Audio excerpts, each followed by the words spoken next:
ஒரு ஊர்ல ஒரு பாட்டி இருந்தாங்களாம். அந்த பாட்டி வடை சுட்டுட்டு இருந்தாங்க. அவங்களுக்கு தொழிலே வடையை சுட்டு விற்கிறது.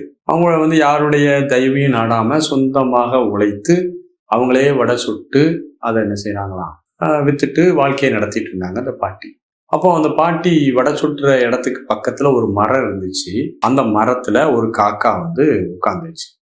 அந்த காக்கா மெதுவா பறந்து அப்படியே பாட்டிட்ட, பாட்டி நீ வடை சுடுறியா, பரவாயில்லையா, நீ நல்லா வடை சுடுறியா அப்படின்னு சொன்னோன்னே, ஆமா காக்கா உனக்கு என்ன வேணும்னு சொல்லி கேட்டுதான்.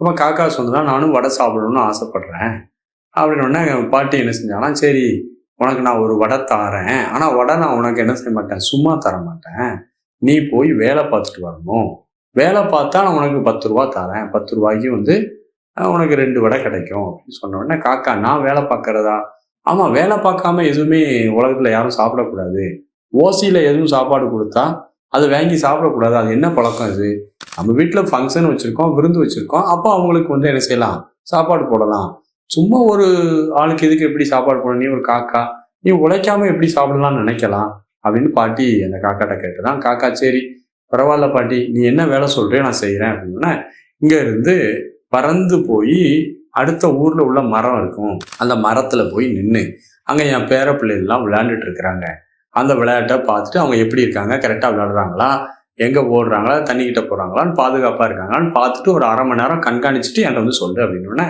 சரி காக்காட்ட சொன்னோடனே காக்கா அப்படியே பறந்து போச்சான்.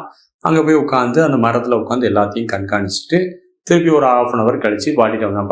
பாட்டி உன் பேர பிள்ளைகள் எல்லாருமே நல்ல பாதுகாப்பா தான் இருக்காங்க, நல்லா விளையாடுறாங்க, ஒருத்தர் சண்டை போடலை அப்படின்னா, பாட்டி வெரி குட், உனக்கு சம்பளம் நான் இப்போ என்ன செய்யறேன், 10 ரூபா தாரேன் அப்படின்னு சொல்லி காக்காவுக்கு 10 ரூபா கொடுத்தோன்னே, காக்கா மீண்டும் 10 ரூபாய பாட்டிகிட்ட கொடுத்து, எனக்கு 2 வடை கொடுங்களேன் அப்படின்னு சொல்லி கேட்டோன்னே, அந்த பாட்டி 2 வடையை கொடுங்க. காக்காவுக்கு ஒரு சந்தோஷம் தாங்க முடியல. ஏன்னா நம்ம உழைச்சி சம்பாதிச்சு 10 ரூபாய்க்கு என்ன செஞ்சோம், வாங்கி வடை வாங்கி சாப்பிட்றோம் அப்படின்ட்டு காக்காவுக்கு ரொம்ப மகிழ்ச்சியா இருந்துதான். அந்த மகிழ்ச்சியில அப்படியே மேலே போய் உட்காந்து அந்த காக்கா என்ன செய்யுதான்னா ஒரு வடையை பிச்சு சாப்பிடுதான். அப்போ காக்காவுக்கு ஒரு யோசனை, நம்ம ஒரு வடையை சாப்பிட்றோம், 100 வடை எதுக்கு நமக்கு ஒரு வடையே போதுமானது.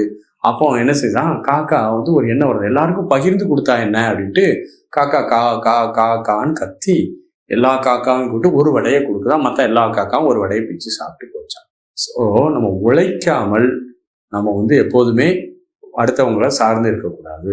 அதே நேரத்தில் நமக்கு உழைத்து கிடைத்த பொருளை கூட கொஞ்சம் நம்ம மற்றவங்ககிட்ட பகிர்ந்து கொள்ள வேண்டும் என்பதுதான் இந்த பாட்டி காக்கா சொல்லக்கூடிய கதை.